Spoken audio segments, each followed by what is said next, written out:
coming up on a special wrap-up edition of Lawmakers.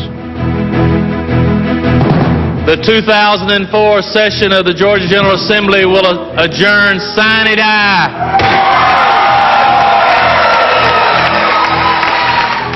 The 2005 budget that the legislature passed does not balance.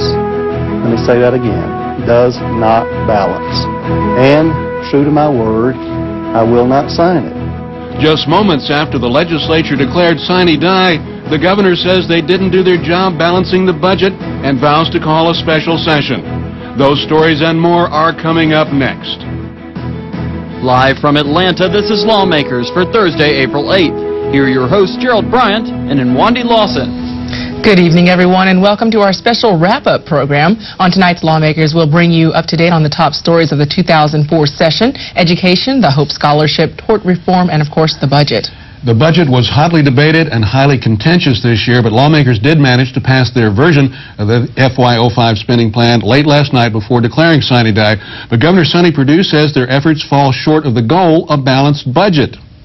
And the governor says there's a $90 million hole in that budget, and that means lawmakers will be returning to the Capitol probably within a matter of days. The 2005 budget that the legislature passed does not balance. Let me say that again. Does not balance. And true to my word, I will not sign it. Therefore, I will call the General Assembly to reconvene in special session to fulfill our shared responsibility to pass a balanced budget. Governor Perdue says the budget passed by the General Assembly overestimated fuel tax revenues by $33 million. And he pointed out lawmakers' failure to pass the indigent defense bill, which anticipated $57 million in court fees. The governor rejected the idea that he was provoking a special session and blamed House Democrats for their failure to act. The House, the Democrats controlling the House of Representatives, have had 40 legislative days since the second week in January to deal with these issues. I think it is criminal to put their membership through the kind of votes that they put them through tonight, not having bills printed and not conducting themselves according to the rules. And to imply that anyone provoked this special session other than the inaction of the House Democrats on this issue that I made very, very clear as early as 10 days ago, then is absolutely ludicrous. This morning, Governor Perdue repeated his intention to call a special session, one he hopes will be brief. The governor met with the Speaker of the House, Terry Coleman, and Senate President Pro Tem Eric Johnson to brief them about his intentions, and then we talked with the governor and those legislative leaders about that meeting. Okay. Well, it was cordial, it was productive, and it was congenial regarding what we need to do. We all agreed that there was an unbalanced budget, unconstitutional, because the conferees agreed on using revenue that neither the House nor the Senate took up. When the governor calls a special session, it's entirely up to him, the call as to when it is and what would be in the call. From your standpoint, do you think there's a need for a special session, or could the budget issues be addressed in other manners? Well, I wish there could be, and I hope. I haven't talked with the budget office, our budget office. I intend to talk with them when we leave here, so it all depends. We passed a budget last night that isn't balanced because we failed to pass the bill that includes the indigent defense funding source. So we will need to come back and deal with that issue. Now, the governor says there could be other issues taken out during the special session, but he says that is still to be decided. And he rejected the suggestion made by some House Democrats that a special session isn't needed. What they're asking me to do is to clean up their mess and to take care of an unbalanced, unconstitutional budget that they've passed. We helped out last year, Gerald, and maybe I trained them wrong and had to go in and to diminish allotments during the summer and to tighten down the spending. If I had not done that last year when they passed and rated Medicaid last year, we would not have had enough money to take over for Medicaid this year.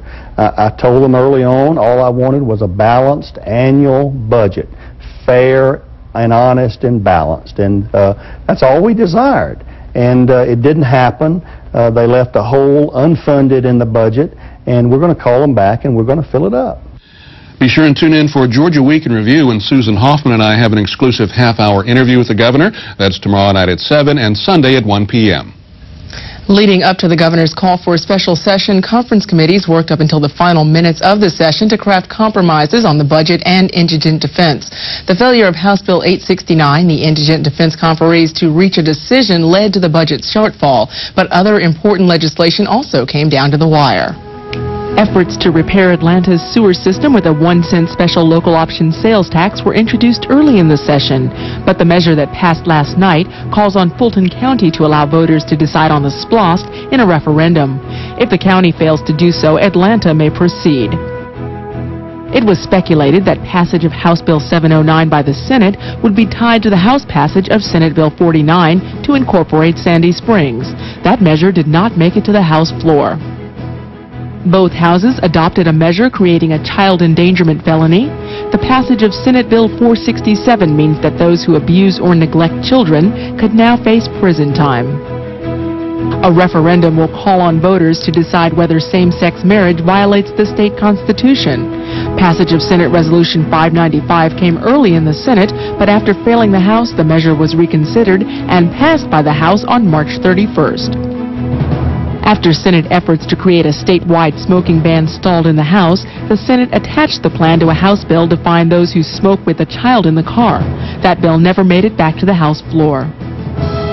The governor's initiative to change the state constitution so that faith-based organizations can receive state funding passed the Senate on January 15th. On the House side, it never cleared the Rules Committee.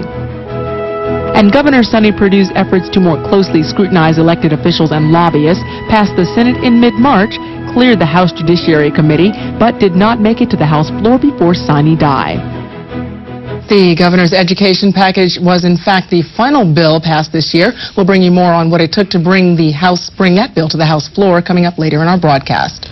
Well, there were mixed reactions from House and Senate members immediately after Sine Die. Several bills came down to the last few minutes, including the budget, where questions about indigent defense funding led some legislators to suspect that Governor Perdue may call a special session. David Zelski joins us from the Capitol with more on that. David.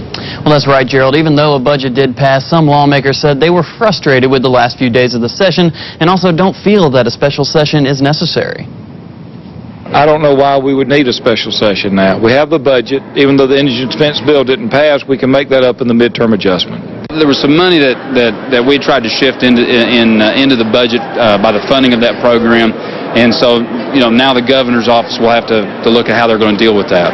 Calling a special session, I don't know that that's the solution to that indigent defense situation. I think with the budget there are some rules that allow some flexibility to solve the problem. If he limits the call to indigent defense and the budget item there, then we can come in several days and pass it and get back out of here and get home, which is what we need to do. This is the second year in a row we've been here longer than any previous session. And quite frankly, and this is not aimed at Governor Perdue, quite frankly, somebody needs to start driving the car. This doesn't have to happen. 38th, 39th, 40th day. So, and there's blame to go on both sides of the aisle on the thing. So I hope the leadership next year comes back on both sides. We hope we have our agendas, hope we stick to our agendas. Quite frankly, I hope we all act a little bit more responsible. Now, Senate Minority Leader Michael Meyer von Bremen added that the final few minutes of the session were the most bizarre he's witnessed during his time in the General Assembly. In fact, Sine Die did not actually occur until a few minutes after 12. Most people here thought it was law you had to conclude by midnight. Well, that's right, David. In fact, Governor Perdue was asked last night if the education bill was really valid since it passed after midnight. He said there actually was no rule or law that required them to adjourn by midnight on the last day. By the way, great job this session, David. Thank you. Thank you very much, Gerald. Well, at 12:02 this morning, of course, after the midnight hour, the final vote of this session took place in the House when they passed a multifaceted education plan that delays class size reductions, toughens truancy laws, and upholds the state policy of retaining third graders who do not pass this year's state criterion-referenced competency test. We have a problem. Procedurally, the clerk has to read the conference committee report, and he doesn't have one to read. Passage of House Bill 1190 was preceded by House clerks frantically scurrying to get the bill to legislators. Work in the conference committee was at times contentious, with the Senate conferees walking out of a meeting late Tuesday night. I think there were 23 stumbling blocks that we started with. We had to work through every one of them. We were not satisfied completely, but I think we did some good things for our teachers, some good things for our schools, and the students in our schools. A compromise was crafted that retains third graders who do not read at grade level. And we compromise on what I would call the transitional year non-graded method, in which the children, if there's one area in which they're deficient or two, they would be given intensive supportive services, then they would be retested, and then they could, of course, continue to move along. They would be like in between the third and the fourth grade. The bill also eases the application process for charter schools, gives schools more spending flexibility, and allows the State Department of Education to recommend driver's license suspension for delinquent or truant students. Earlier, the Senate passed the measure. Although the House members, including those who served on the conference committee, did not have time to read the bill, it passed without opposition. Governor Sonny Perdue said that the late hour of its passage would not impact his decision to sign the bill. Both bodies have voted. That's constitutional as far as I'm concerned. I think the education bill is a good, solid bill. It gives the flexibility that local school systems need, and it gives the discipline provisions that classroom teachers need to control their classroom.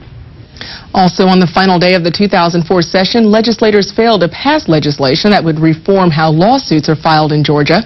Lawmakers Chrissy Thrasher joins us live with more on House Bill 1028. Chrissy. In Wandy, House Bill 1028 died last night in the session, which means the tort reform issue is still not resolved. The debate over tort reform ended as House Bill 1028 failed to make it out of conference committee. I was really shocked at the lack of discipline of doing real work, what I call the heavy lifting work, to get a bill ready for good faith considerations. The bill passed through the House and Senate without an amendment to provide caps on non-economic damages.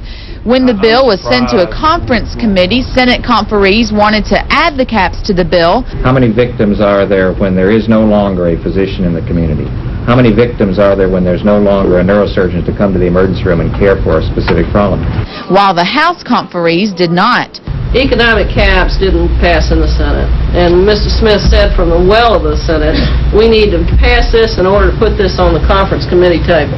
And after several days of debate with no compromise made, the Senate voted minutes before the end of the session to discharge the three-member panel they had appointed to the bill's conference committee, killing the bill for the session. We put together a draft that had 8 proposals from the House and 5 proposals from the Senate. They responded with 14 proposals from the House. None of you would accept that in your conference committee dealings. And since the bill failed to make it out of the conference committee, legislators say they anticipate tort reform to be a major issue addressed in the 2005 session. Reporting live, I'm Chrissy Thrasher for Lawmakers. Thanks so much, Chrissy. Well, legislation that changes provisions for the Hope Scholarship passed the House and Senate last night. A study commission was formed last year to find ways to aid the lottery-funded scholarship after a financial study showed that costs exceeded revenues as soon as 2007. House Bill 1325 was the eventual compromise of a conference committee, which met frequently over the past 3 days. David Zelski has the rest of that story. What we did today was ensure the integrity of that for a long, long time. Over the summer, a bipartisan Hope Scholarship Study Commission met to find the most efficient and harmless ways to change the lottery-funded scholarship. These recommendations were placed into bills in both the House and Senate. Lottery numbers and estimates have since changed, but House Bill 1325 became the bill that the conferees could agree to. We based our study on no growth for the lottery. As it turns out, it has grown 5%. That may not continue, but we have enough safeguards in the bill that will take care of that. We feel like we've got a good bill that includes the 3.0 standard for what a B is, which is, I think, a good thing for the integrity of Hope. I think it will eliminate a few students, but our hope is that students will study harder and get a 3.0. Full-time students will have their GPA checked in the spring, but part-time students will have an extra semester until they are checked. A 3-semester check for part-time students, so if they lose it in the spring, they can get it back the next semester. We also have our trigger plan. The first trigger would eliminate half the books and fees, and the second trigger eliminating the rest, but there is an exception. The books will be eliminated except for people who are eligible for Pell, who are our most needy students. They also created a Hope Oversight Committee, a select group of legislators who will annually review Hope and its funding. Somebody's going to continue to watch it, and that's a part of the bill. The committee report passed by a vote of 32 to 21 in the Senate and 164 to 3 in the House, and now goes to the governor. Reporting for Lawmakers, I'm David Zelsky. House Bill 1325 now goes to the governor, who says he's pleased with the committee compromise. As we reported last night on Lawmakers, the city of Atlanta may have a chance to hold a referendum for a citywide sales tax. House Bill 709 allows such a referendum, provided Fulton County does not propose one prior to the city. Jesse Freeman is live with the debate and reactions from last night's vote. Jesse. Thank you, Gerald. All session, the city of Atlanta has pushed legislation to allow a referendum for a sales tax to fix their failing sewer systems.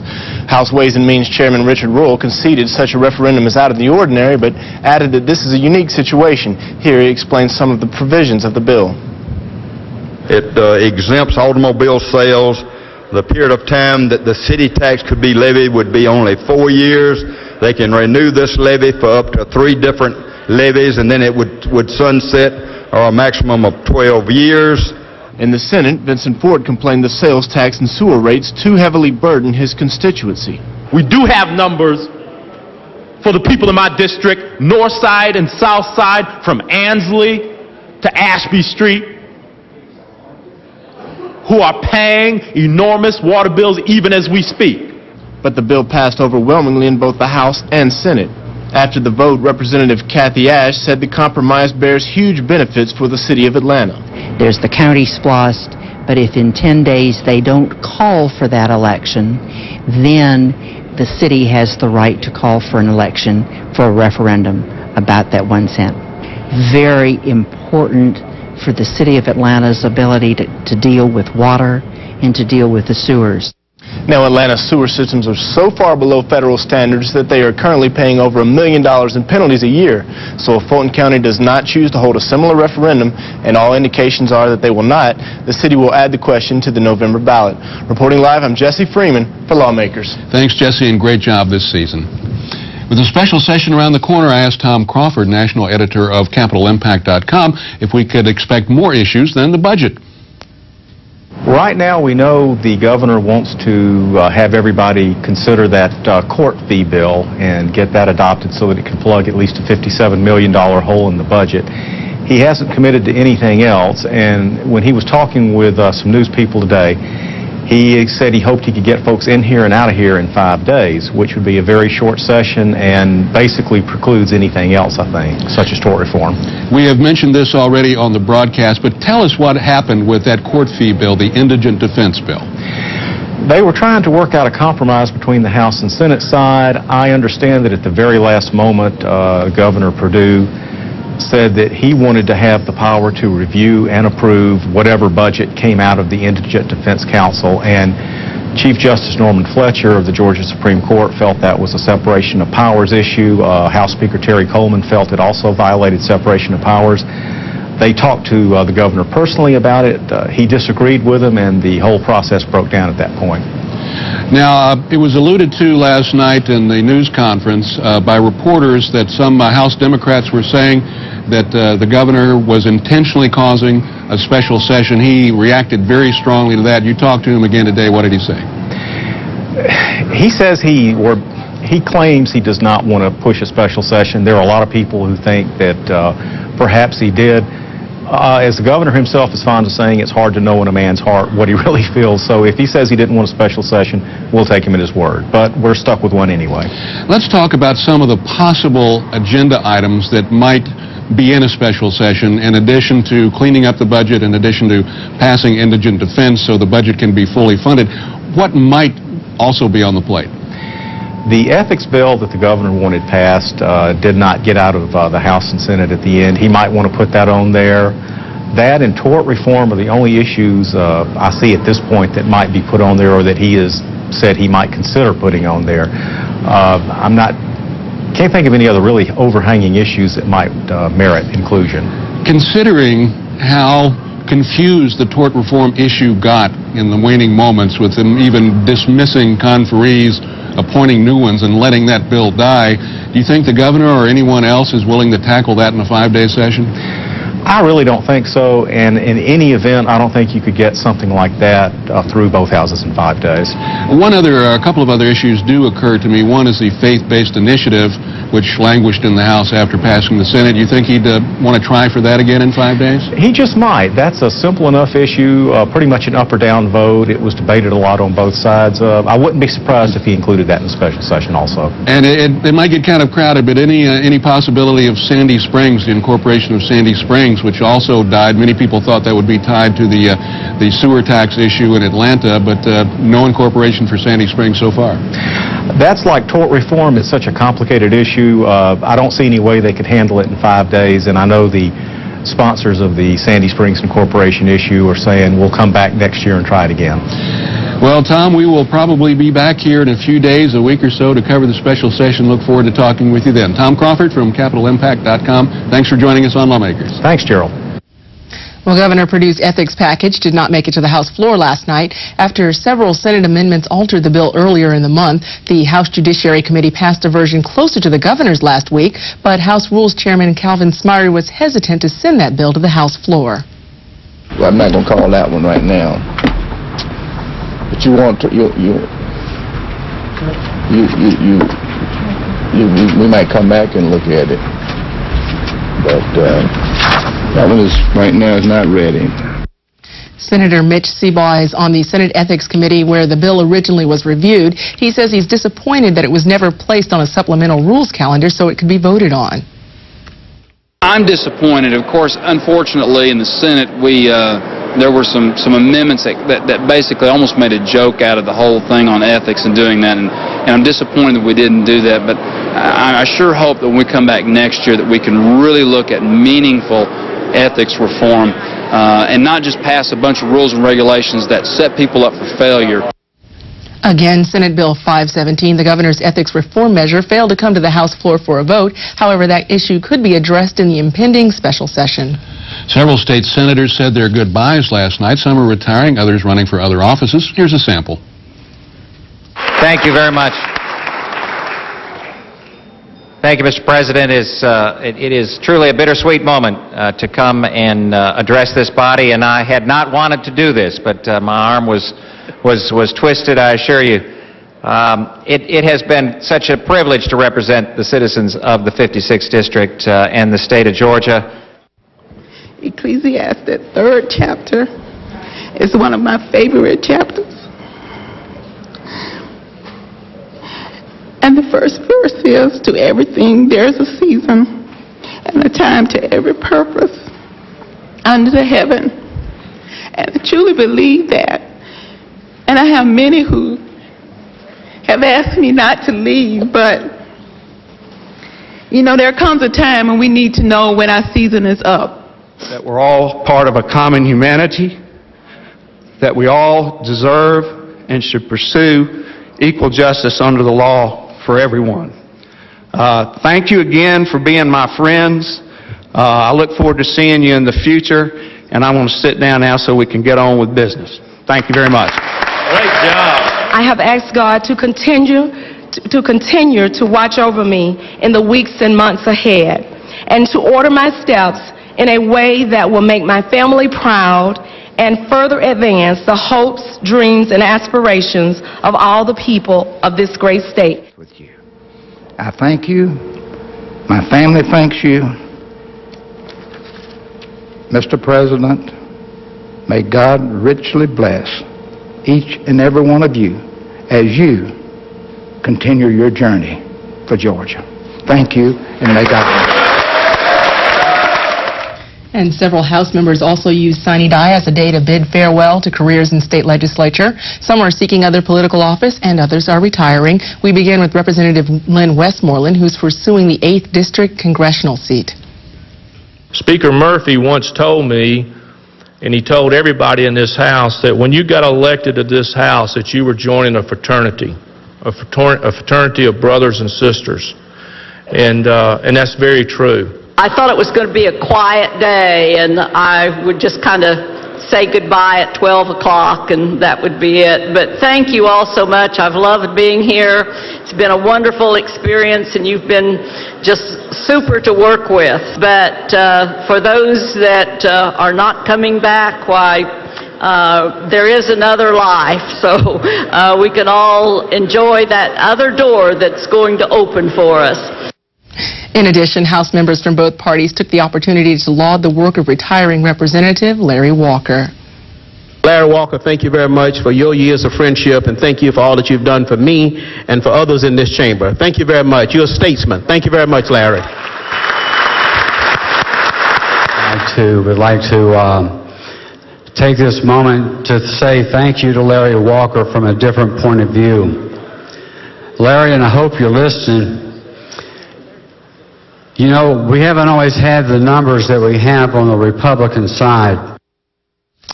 And one House member who plans to return next session made his Sine Die remarks by phone. Representative Roger Bruce suffered an aneurysm several weeks ago, but he couldn't resist being a part of the final day.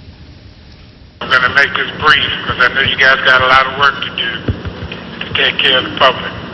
So thank you again for all of your help, and I look forward to seeing you guys soon. Thank you so much. And finally tonight, every year Georgia Public Broadcasting hires a new group of interns who are vital, well, that may be a little strong, to the production of our Lawmakers program. And our 2004 intern crew have made this a very special session for all of us. David Zelski presents this year's Interns.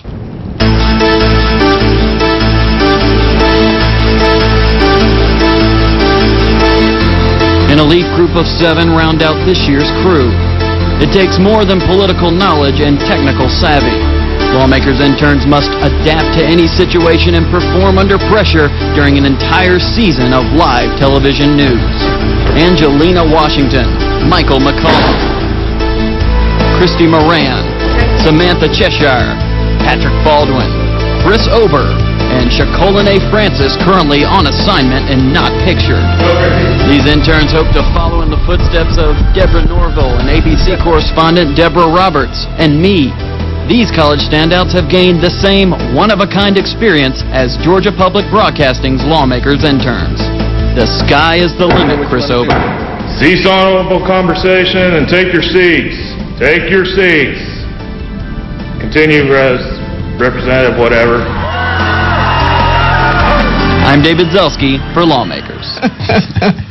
And Monday, I think you'll agree, it was a terrific group of interns this year. We grew to love them and rely on them. They did a great job. It was great working with you this session. And to the Lawmakers staff, you're the best. I love you guys.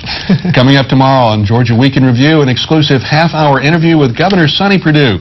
Join Susan Hoffman and me tomorrow at 7 and Sunday at 1. Now stay tuned for a Georgia Public Broadcasting original production, Antique Roadshow in Savannah, behind the scenes. That program is coming up next here on Georgia Public Broadcasting. And that's our broadcast for this evening. Thanks for joining us for another session of the Georgia General Assembly. I'm Wandy Lawson. And I'm Gerald Bryan. For everyone here at Lawmakers, good night. We'll see you next January or during the special session. Bye. Good night.